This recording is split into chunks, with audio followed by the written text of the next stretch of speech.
Let's talk about everybody else and what matters here. The fact that we have all these troops in the region, this is an issue of sensitivity for you about where America is and why. Do you believe that this is something that will be rethought by the Trump administration?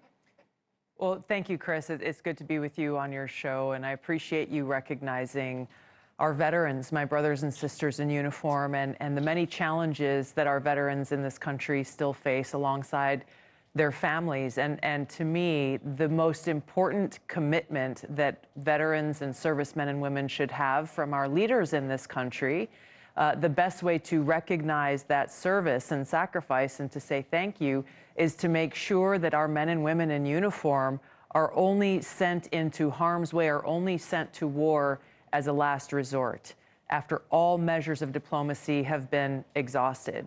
Now, this is one of the many reasons why I think so many Americans turned out to vote for President Trump, is because he understands this. And we've seen how through his last administration, he didn't just talk about ending wars. He actually went out and did that work of direct diplomacy. He went out and met with dictators and adversaries in that pursuit of peace for the American people. So in his next administration, and he was very vocal about this throughout this presidential campaign, that his goal is to end wars, not start them. His goal is to prevent World War III and nuclear war, and spoke many times about things that Kamala Harris never brought up during her campaign, about how he understands the seriousness of the stakes and the threats that we face as the American people, specifically because of the foreign policy decisions made under the current administration. And so I can tell you, as someone who still wears the uniform, I'm a lieutenant colonel in the Army Reserve, as someone who's deployed to multiple war zones in different parts of the world, the most important responsibility that any president has is to serve as commander-in-chief. And it's important on this day as Veterans Day, as well as you said, as every day, to recognize the best way to ensure our gratitude is shown to those who serve and their families is to make sure war is a last resort, and if it is required, that we take care of our men and women in uniform if and when they come home. LTC Gabbard, I thank you for your service, of course, and your family, because the whole family serves, no matter which member it is. The sacrifice is real, and you may serve again. What is your attitude towards being a member of the Trump administration? President Trump is going through, and I know this is how he's spending a lot of his time right now, is looking at making these decisions about who he wants to serve on his team and in his cabinet. If there is any way that I can help achieve that goal and objective of preventing World War III and nuclear war, of course, I'd be honored to serve. Where do you think you would be of most help to President Trump and this administration? In a place where I can do that. There are a few different roles, I think, within this administration.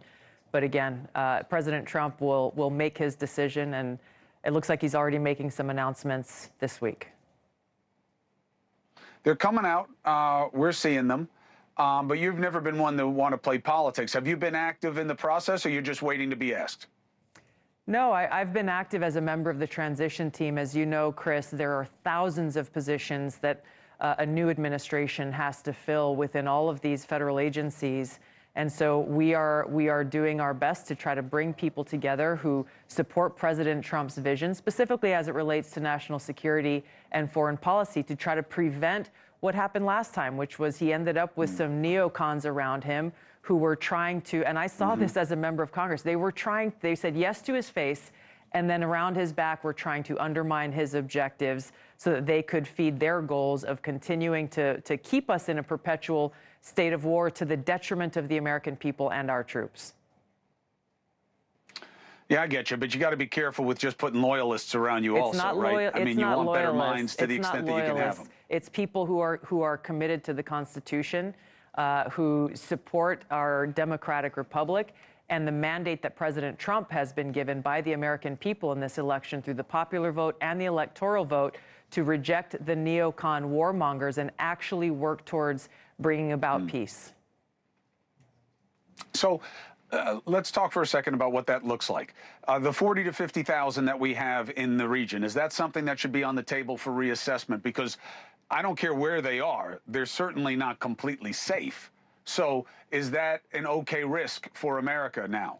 I'm sure this is on President Trump's mind, and he will look to see where our troops are, where they are in harm's way, where they are based around the world, and make his decisions as commander-in-chief in all of these examples of does their presence, does their deployment, does their mission actually serve the best interests of the American people and our national security. He's obviously been very vocal about what that means and what that looks like throughout this campaign, and that assessment will come.